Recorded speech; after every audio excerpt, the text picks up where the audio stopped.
enable us, empower us to hear, to understand, and to become like Jesus. Father, take over. We are your people. We reject and rebuke all presence of evil, all work and plans of evil against this holy assembly. We reject in Jesus' mighty name. And we ask you to do your will. Let your will be done. We're confident, Father, that you hear as we ask in Jesus' mighty name. Pass that other kind of trial. And that other kind of trial is enjoyment. I'm going to talk about 8 enjoyments, 8 nice things, 8 roses that can become thorns, 8 blessings that can become curses, 8 enjoyments that can become trials. One of that, a trial that we should pass, is the trial of beauty and good looks. Tingnan ninyo yung katabi nyo. Siya kaya ang pinag-uusapan natin. Beauty and good looks. Tulad na lamang ni Joseph. Si Joseph the dreamer. Sabi sa Biblia, ay siya magandang lalaki. Sumabit suloy siya sa gulo. Pinagtangkaan siya at pinagnasaan ng babae niyang amo, asawa ng kanyang tunay na amo na si Potiphar. Genesis 39 verse 6 up to 7. Now Joseph was well built and handsome. And after a while, his master's wife took notice of Joseph and said, "Come to bed with me."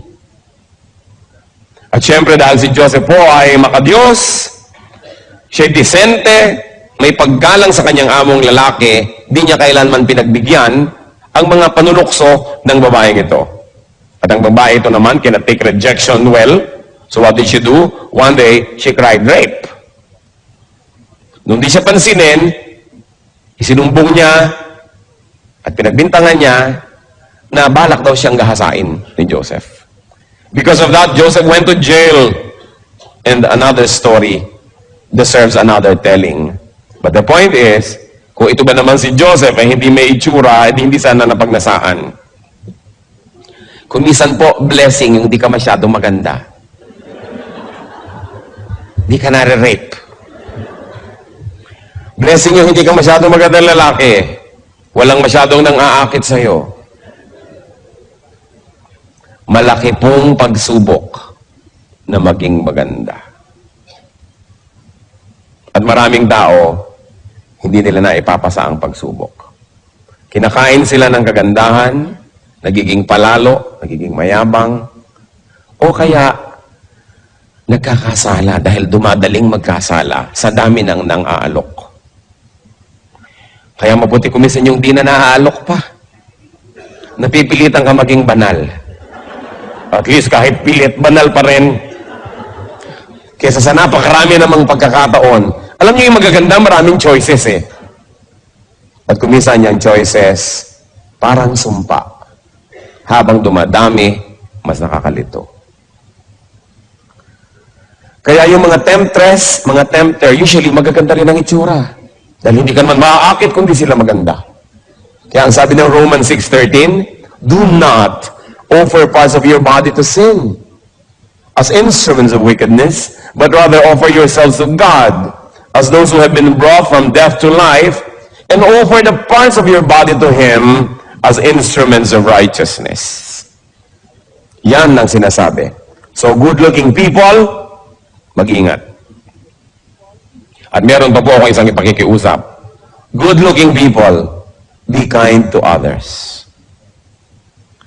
Huwag na kayong sobra pang magpaganda at mangakit. Maawa naman kayo sa magnanasa sa inyo. Tapos di nyo naman pagbibigyan. Di ba't kawawa? Lalo mga kababaihan na sobrang kaakit-akit ang mga itsura. Tapos ang dami nyong pinahirapan ng loob. Lahat ng makakita sa inyo ay kulang-kulang na lang mawala sa sarili. Mga driver na halos bumangga. Kawawa naman. Mga magaganda, mahabag kayo sa magagandahan sa inyo. Kaya kung minsan may wisdom yung mga Arabo, sinusukloban ng tunotan nila ng tela. Mata lang ang pinapakita. Sobra ka na naman kung pati sa matay na akit ka pa. Yung iba naman talaga dapat yung takpan. Kasi sobrang walang takip. Sinisipon na. Nagkakaroon na ng pulmonya, ayaw pang takpan ng katawan. So, maawa kayo.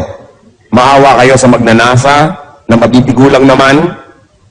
Maawa kayo sa maiinggit. Malaking pananagutan ang maging maganda. Beauty is from God, and it must glorify God. Beauty must never be surrendered at the feet of Satan to be his instrument. Pero tingnan ninyo, napakaraming magagandang tao, kasangkapan ng kasamaan.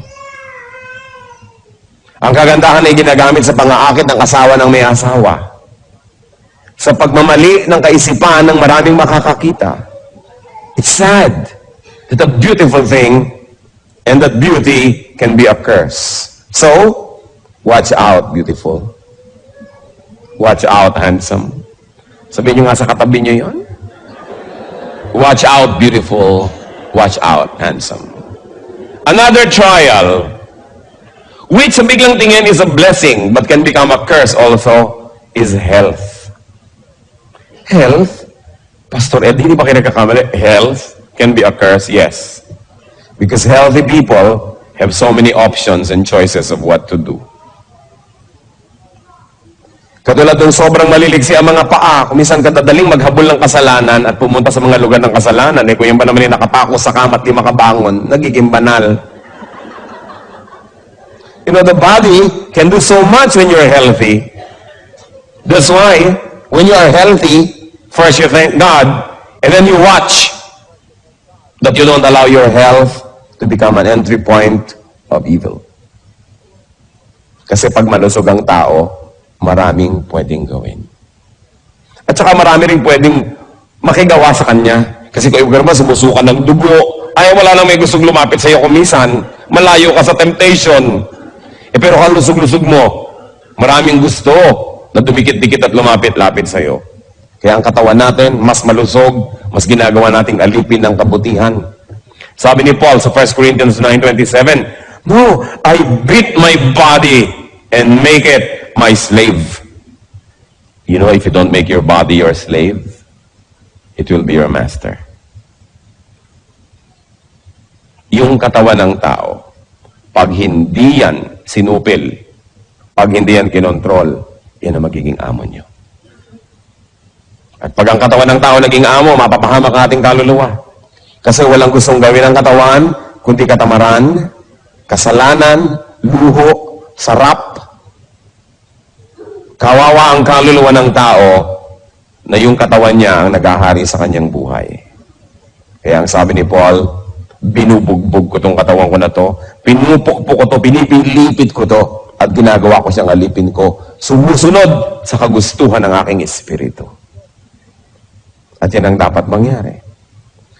Kaakibat po't kasama ng health, trial din yung long life.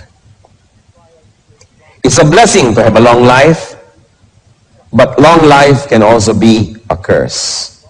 Long life can also be a trial. Tingnan nyo ang napakarami nating hinahanga ang mga bayani, maaaga kasing namatay. Si Rizal, si Bonifacio, sila Magsaysay, palibas at maaagang namatay, hindi nagkaroon ng maraming pagkakataong magkamali. Habang humahaba ang buhay, dumadami ang pagkakataon mong magkamali. Of course, dumadami rin ang pagkakataon mong gumawa ng mabuti. Kaya sinasabi natin, blessing yan, pero pwede rin niya maging sumpa. Tingnan niyo sa Don Emilio Aguinaldo, sa haba ng buhay. Napakaraming naging controversies tuloy na nasangkutan. Sumama sa politika, natalo ko, anong pinagagawa? Ang haba kasi ng buhay. Yung napakaagang nangamatay, nagmumukha tuloy yung mga perfect or nearly perfect because they did not have much opportunity to make mistakes.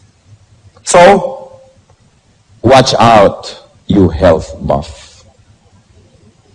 Kung ang lusog-lusog mo, mahaba ang iyong buhay, humihingi ka sa Diyos sa mahabang buhay, gusto mong pahabain, mag-ingat-ingat ka. Sapagkat bawat buhay at bawat araw na ipinahiram ng Panginoon ay gustong agawin din ni Satan. Kung si Hitler namatay nung 11 anyos, di ibang iba sana ang history ng mundo. Humaba. Kung naging 90 siya, can you imagine kung anong pwede mangyari? Ang buhay, trial yan. At kasama din ang health, isang trial, hindi lang yung long life, kundi youth. Yung pagiging bata, yung kabataan, isang malaking trial. Why? Because in the time of youth, people make the foundation for their whole lives. Kung anong ginagawa natin ng ating youth, sometimes kaladkad, daladala, pasan-pasan natin buong buhay. Kaya dapat ang mga young people nag-iingat. At dapat nilang makita na yung estado, yung stage na sila'y mga kabataan ay isang napakalaking pagsubok na kailangan nilang malampasan. Sapagkat marami hindi nakakalampas ng hindi nadadamage. Sabihin, talaga kami, mga babae, medyo maalembong ng konti kasi young people. Pero yung iba hindi nakakalampas. Nagkakaroon ng buhol-buhol na anak bago mag-18, 19. Hindi nyo na pwedeng maando yun. Nando na. Permanent fixture of your life. Yung mga lalaki na nagkakaroon ng anak kung kani-kanino na hindi naman nila asawa, nobya lang, yan ba hindi pwedeng bumalik na walang bayad? Kahit nagtagumpay kang tumakbot, tumakas. Yung mga nag-drugs ang nag-drugs, natunaw ng natunaw yung brain cells, maibabalik ba yun? Hindi. Kaya nakikita nyo kasi mga nagda-drugs sa katunganga, humal-humal, dahil na-damage. Many people say, mga tininal, dasal lang dasal. Pastor, pag-pray nyo naman po magkatrabaho ako, nung nagkaroon, di mo na makita anino. Nalayo. Dahil, natupad ang mga immunity. Sobrang naging busy. Nawala. So sila, malapit lang sa church, naglilingkod lang sa Diyos, habang walang ibang magawa. Pero oras nagkaroon na, wala na sila. Nagiging sumpa ang dapat sana ipagpapala na trabaho o negosyo. Sa Biblia po, ang Panginoong Diyos ay nirepresent ng isang hari sa isang istorya. Naghain siya ng napakaraming pagkain, ipinatawag ang mga tao. Of course, this is parallel to salvation. Gusto ni Lord pa-save ang mga tao, papakainin niya ng food for the soul and for the spirit. Pero ang daming tumanggi. Matthew 22, verses 2 to 5, actually verse 2, and you can go on reading on your own up to 5. Sabi, but they paid no attention and went off. One to his field, another to his business. Di nila pinakinggan ang imbitasyon. Busy kasi sila eh. It's a blessing to be busy. But it can also be a curse. Especially when you are too busy for God and for God's work. So watch out, you workhorse.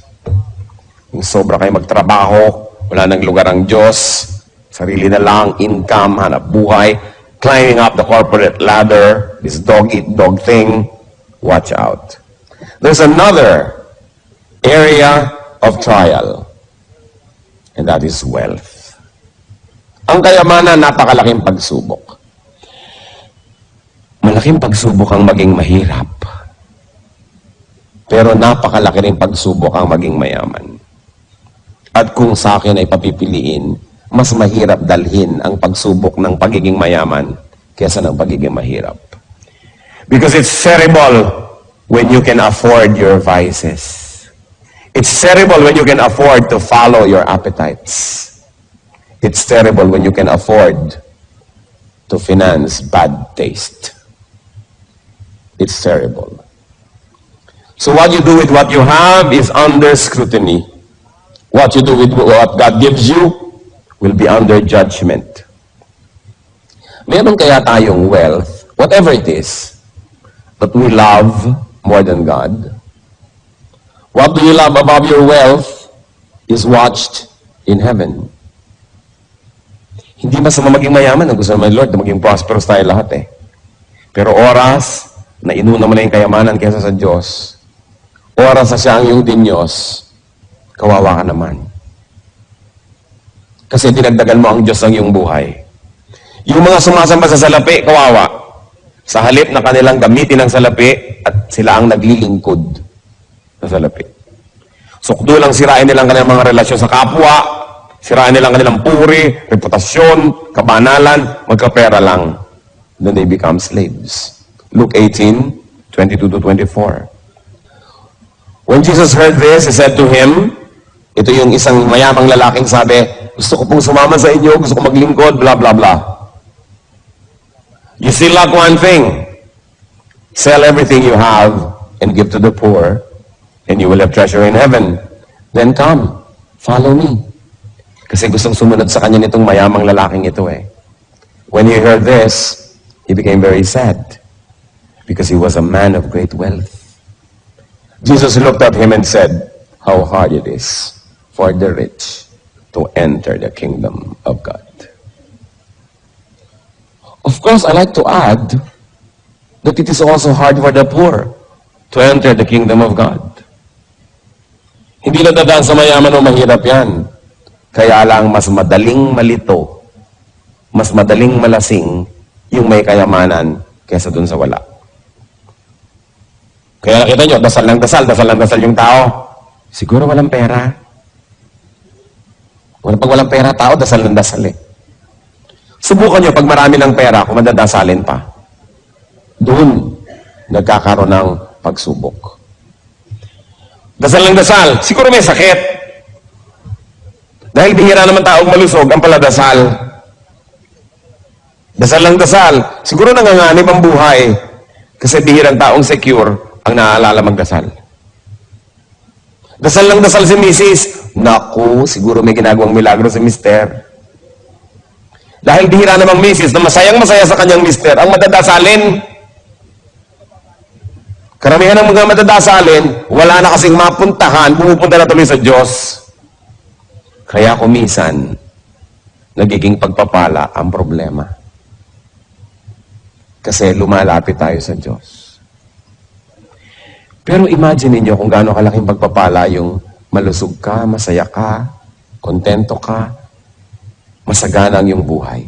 Tapos madadasalin ka pa rin, malapit ka pa rin sa Diyos. Bakit ka ngayon mawawala ng magagandang bagay na yun? Bakit kapag lalaruan ng tadhana, samantalang malapit ka sa Diyos? Even na lang you're under trial like Job, na ibinalik naman lahat ng Diyos, dinoble pa. Kaya alam nyo, yung magkaroon ng maraming pera, napakalaking pagsubok. Subukan ninyong lapitan yung taong hirap na hirap sa buhay. Ilapit nyo ang Panginoon, mas madali siyang magdasal. Mas madali siyang makinig, mas madali siyang manampalataya. Subukan yung ilapit yung salita ng Diyos sa taong masagana, malusog, okay ang buhay, ang hirap sabihan. Sasabihin, kung mali ang ginagawa ko, bakit ako nagtatagumpay? Bakit pa ako magbabago? Baka may iba yung feng shui ng buhay ko, malasim pa ako. Samantalang ngayon, sinuswerte naman ako sa buhay. Kaya mahirap pong kausapin yung matagumpay. Liban na lang kung yung matagumpay na yon, ang kanyang puso nasa tamang lugar, kinikilala niya na ang lahat ng tagumpay niya, bigay lang ng Diyos, hindi dahil magaling siya, hindi dahil deserve niya, then dumadaling kausap. Yung maging masagana sa buhay, malaking pagsubok yan. Blessing yan. Pero pag hindi natin nahawakan ng tama, nagiging parang sumpa. Wealth also brings so much worry. Sa bagay, nakaka-worry rin naman yung poverty. Pero yung poverty naman, wala ka masyadong choice. Sumisimple. Pag marami kang pera, kaya mong limang kirida, ibahay lahat, dumadali. Dumadali ang pagbili ng mga bisyo. Dumadali. Lumalakas ang loob maghiwa-hiwalay yung mga tao kasi kaya naman nila maghiwa-hiwalay eh. Kasi alam niyo, may mga tao naman, hindi naman dahil nagmamahalan kaya magkakasama because there's interdependence, hindi sila mabubuhay economically na magkakahiwalay. And in that case, poverty helps to keep them together. Until they evolve or they develop in their thinking that they will be having greater and deeper reasons for sticking together. But for a while, it helps that they need each other. Kaya nga po, malalaman mo lang ang taong tunay na magalang, tunay na polite, pagka mayaman, pagka merong kaya sa buhay. Kasi yung mahirap, wala namang choice yung kundi maging magalang eh. May choice ba? Empleyado ka, good morning po. Diba? Dadaan ka sa mga nag-uusap, yukong-yuko ka. Ang galang-galang mo, ayaw mong tawagan siya ng oras ng siesta. Ang galang mo, kasi baka nasa ilalim ka ng kapangyarihan niya. Pero oras, na ikaw na yung makapangyarihan. Oras na ikaw na yung may pera at magalang ka pa. At hindi mo na kailangan ng tulong nila, pero magalang ka pa. Yun lang nagkakatalong nalalaman, magalang nga siya. Because many people are forced by circumstance to be nice.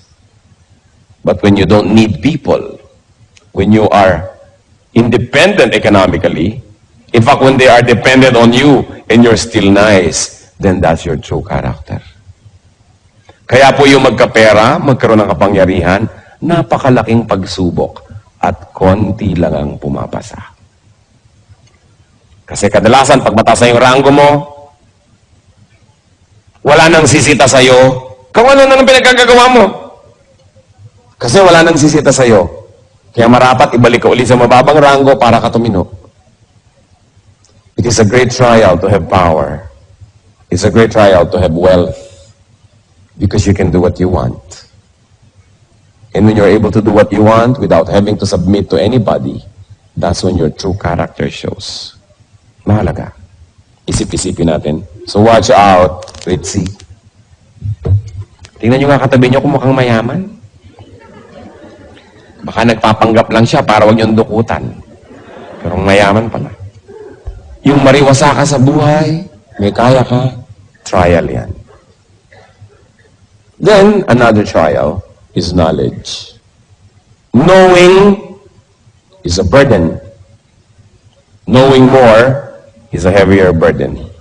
Kaya sabi ni Solomon sa Ecclesiastes 1:13-14, I devoted myself to study and to explore by wisdom all that is done under heaven. What a heavy burden God has laid on men. I have seen all things that are done under the sun. All of them are meaningless, a chasing after the wind. And in other parts of Ecclesiastes, Solomon says, the more you know, the lonelier you get. Mas dumadami ang alam, mas lumulungkot ang buhay. Subukan nyo na malaman ang lahat ng sinasabi ng kapwa nyo tungkol sa inyo behind your back, lulungkot kayo. Mabuti pang di mo na alam. Subukan yung malaman ng maraming bagay na mabawasan ng kaligayahan. So the more knowledge, the more trials. Kaya yung mga rumurunong ng konti, nakapag-biology 4 lang, ipinagpipilitan ng galing tayo sa unggoy, yan ang napala sa pagiging marunong.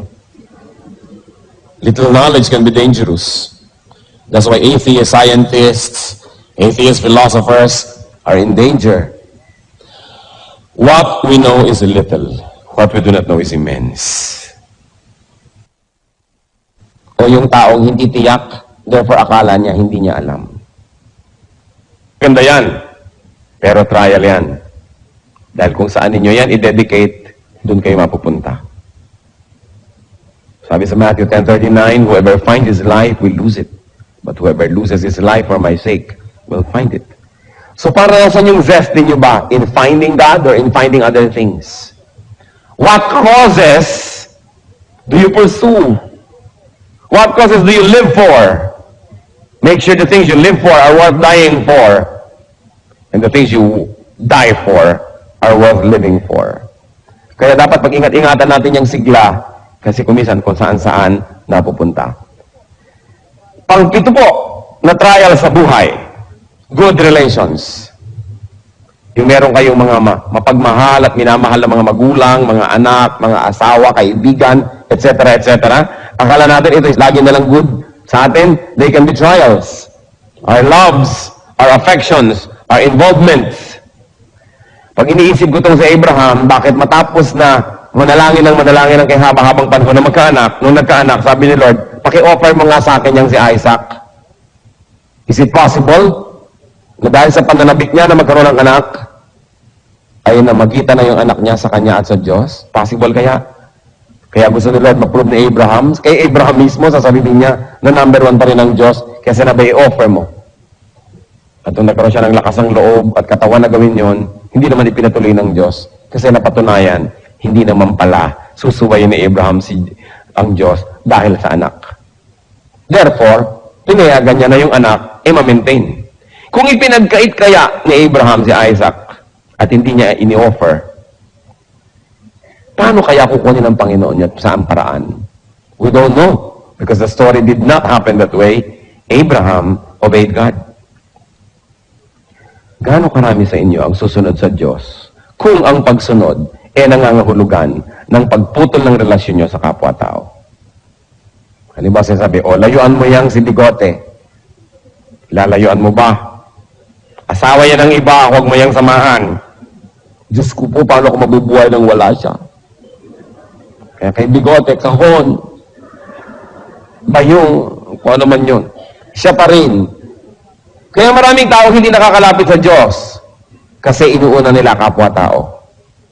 Kasi naranasang umibig, nakatikim magmahal at mamahal na addict. Kaya never mind my kaluluwa, never mind my kabanalan, ang mahalaga sa akin, kapwa-tao lamang.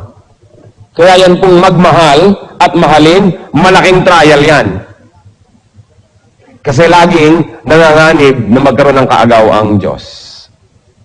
Sabi pa naman niya, I tolerate no rivals. Love the Lord your God with all your heart and with all your soul and with all your mind. Kaya sabi sa Matthew 10:37, anyone who loves his father and mother more than me is not worthy of me. Anyone who loves his son or daughter more than me is not worthy of me. Ang tagal, pinroblema ko yung verse na yan. Sino sa inyo naman problema sa verse na yan? Raise your hands. Sige pa, aminin nyo na. Kakaproblema, no? Sabi ko, bakit naman ganyan ang Diyos? Napaka-egocentric. Gusto nilang lagi lang siya, number one. Pati ba naman sa nanay ko, mauna pa siya. Kung meron ako anak, may asawa ko, mauna pa siya. Tapos una siya sa lahat. Lahat ng tao, siya na lang yung number one. Bakit naman? Na-share ko na sa marami to, kaya ganyan ko ulitin ko sa inyo dahil baka hindi ko pa na-share sa inyo. Dahil nagkaroon ako ng peace sa verse na ito eh. At alam niyo kung paano, sa hinaba-haba ng pakipagdulo ko sa verse na ito, napagtanto ko, I'm sure it came from the Lord, na kung sino ang mahal nyo, yun ang makakasakit sa inyo. Kaya ka ba naman saktan ni Aling Eyapang doon sa may kanto? Hindi siguro, maliban na lang hinampas ka niya. Pero hindi niya kaya saktan ang puso mo. Tulad ng magiging sakit kung iniwan ka na asawa mo. Pinagtaksilan ka ng nobyo mo. Sinumpa ka ng magulang mo. Iniwan ka ng anak mo. Ang sakit. Kasi yung mahal mo, ang makakasakit sa'yo. Mas mahal mo, mas kaya kang saktan. Ngayon, kung nagmamahal ka ng tao, humanda-handa ka masaktan. Kasi, iiwan ka niyan. Maaaring pagtaksilan ka dahil siya naging marupok. O maaaring pagtaksilan ka dahil basta ayaw na niya sa'yo. O ang tapat-tapat niya, ang buti-buti, namatay. Di wala rin. Mawawala rin. Kawawa naman ang taong sobrang nagmamahal sa kapwa. Humanda kang lumuha. Kaya ang sabi ng Panginoon, unahin niyo ako. Ako ang gawin yung number one love. Kasi hindi naman siya mamamatay. Hindi lagi siyang nandyan. Hindi ka naman niya pagtataksilan dahil siya matapat. Hindi ka naman niya iiwan because He fills heaven and earth with His glory and with His presence. Hindi ka niya dadayain. Hindi ka niya pagsisinungalingan. Tutulungan ka pa niya. Sasamahan ka niya. Kaya sabi niya, pag akong mahal niyo, wala kayong kalugi-lugi. Paano mo, Diyos ko, ang bigote? O, di gawin mong number 2, number 3 sa iyong buhay. Pag-ibig na ligaw, kasi nauna yung tao kesa sa Diyos. Sinong magpapakamatay kung nawalan ka ng mahal sa buhay pero number 1 mo ang Diyos? Hindi. Kaya mga nagpapakamatay dahil sa pag-ibig, alam mo, ay, nakakalungkot mang isipin na tabunan ng Diyos, nagmahal ng kapwa, ng lubos-lubos. Lampas disenyo ng Diyos, napahamak tuloy. Pangwalo, sana bala ko mga 100 pero tama na siguro yung 8, no? Pangwalo na trial, accomplishments. Akala nyo trial ang kabiguan, mas malaking trial ang tagumpay. Accomplishments. Mas maraming nagpapakamatay na matagumpay kesa sa bigo. Mas maraming mag-asawa ang naghihiwalay na matagumpay kesa yung mga bigo.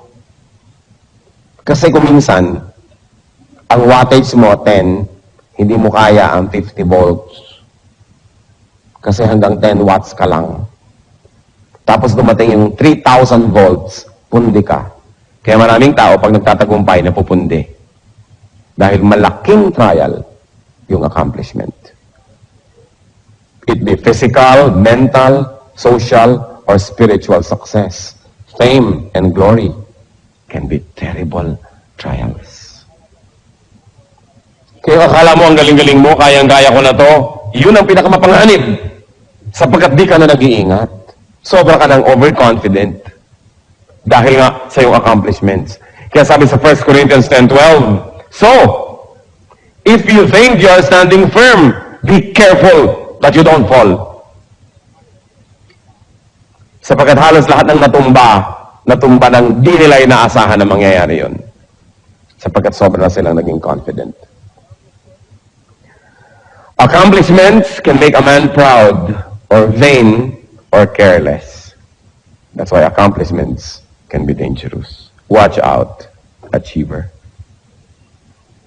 Kailangan tayong mag-ingat na lahat. So look at everything from both sides. Trials can be blessings. Blessings can be trials. Do not watch out only for the conventional trials, but consider that other kind of trial. Nice things. Beautiful things. Kung hindi kayo masisira ni Satan sa pangit, sisirain kayo sa maganda. Kung hindi niya kayo masisira sa kabiguan, susubukan niya kayong sirain sa tagumpay. Kung hindi niya kayo masira sa pagiging mag-isa, sisirain niyo kayo sa pagkakaroon ng kasama. Kung hindi niya kayo masira sa pagiging mababa, susubukan niya kayong sirain sa pagiging mataas. Anong sabi sa Bible? Be sober, be watchful. The devil is like a roaring lion seeking someone to devour. So what can I say to you, brothers and sisters, friends?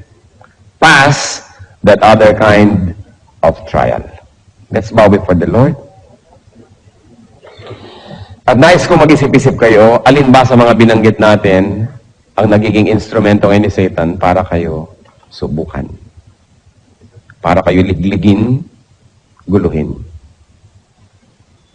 Hindi aksidenteng narito kayo ngayon.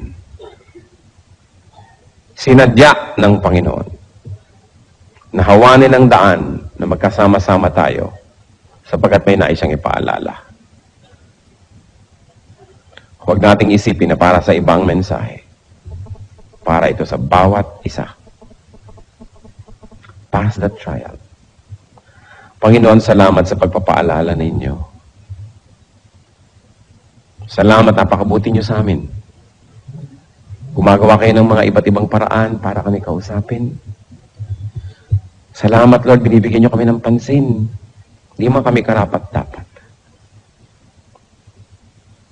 Ipakita nyo nga sa amin ang mga bagay na sa biglang tingin ay mabuti, subalit pag di namin binantayan, maaaring maging dahilan ng aming pagkadapa. At maaaring nagiging dahilan na ang ilan. Turuan niyo po kami. Nais kong manalangin para sa ilang tao na marami, maaaring lahat o isa sa mga binanggit, ngayon, nagiging trial sa inyo. Nais kong ipanalangin na palakasin kayo ng Panginoon. Nais kong ipanalangin na bigyan kayo ng Panginoon ng matang makita ng malinaw ang mga pandaraya ng sanlibutan. Sino man sa inyo magsasabi, yes, meron sa mga binanggit na nagiging dahilan ngayon para ako'y subukin. Nais kong malampasan, nais kong maging malakas. Hihingi tayo sa Panginoon ng pagpapala. Sino man ang magsasabi niyan, we're going to pray. Who else would like to say, Lord, you made me realize and you made me see the trials that I probably never saw clearly before. But now I like to surrender to you and to announce to you, O Lord, to say to you that I need you. Individually, brothers and sisters, kausapin niyo ang Panginoon. Narito siya. Damang-dama kong narito siya. Kausapin niyo. Humingi kayo ng lakas. Hingin niyo ng tawad ang mga pagkakamali, pagkakasala sa mga larangang ito. Hindi kalugod-lugod sa Kanya ang ating mga kasalanan. Make this a very beautiful moment of reconciliation with God. Hingin niyo ng tawad. I cannot do it for you. You've got to do it yourself. Sa ilang saglit, seek God's forgiveness. If you have allowed these things to deceive you, and if you have allowed Satan to succeed in other parts of your life, in silence, pray to the Lord. Salamat, Lord, sa inyo pong pakikinig sa aming mga pagtatapat sa paghingi ng tawad sa inyo. Ayon sa panalangin ng bawat isa na nakatindig sa iyong harapan ngayon, Panginoon, igawad niyo nga po yung mayamang pagpapatawad. Igawad niyo ang iyong kabutihan, kabaitan sa amin. Pagkamat wala kaming patago at humihingi ngayon, Panginoon, ginagawa lang namin sapagkat pinangako niyong pakikinggan niyo kami. Alang-alang sa iyong mga salita at alang-alang sa iyong pag-ibig sa amin. Naglalakas loob kami, Panginoon, na humingi nang hindi naman namin ipinatago. Patawarin niyo po ang bawat isa as everybody has individually sought forgiveness. At ngayon naman, Panginoon, sa pagtayo na yung mga anak, sa pagkilala ng pagkakamali, sa pagkilala ng kahinaan, sa pagkilala ng pananagutan sa inyo, at sa pagkilala sa inyo na tanging makatutulong sa aming lahat. Tanggapin niyo po ang pagtayo na ito bilang pahiwatig, bilang pagsasaad na kami umaasa lang sa inyo. Kayo pong nakakakilala sa bawat isa na ngayon ay tumitindig at kumikilala rin sa inyo. Kayo po ang magpalakas sa aming lahat. Kayong nakaalam ng aming mga kahinaan, puspusin niyo ng inyong presensya at ng inyong kapangyarihan. Nang sa gayon ang aming mga kahinaan ay maging kalakasan namin. Kayong nakaalam ng mga kadiliman ng aming buhay, tapunan niyo ng inyong liwanag ang madidilim na sulok ng aming buhay at kayo'y maghari doon. At kayo, Panginoon, na nakaalam ng mga ginagawa naming di kanais-nais. Sa inyong pagpapatawad, humihingi naman kami ng kalakasan. Na ang mga ito'y matalikuran, maputol sa aming buhay. At nawa, Panginoon, ang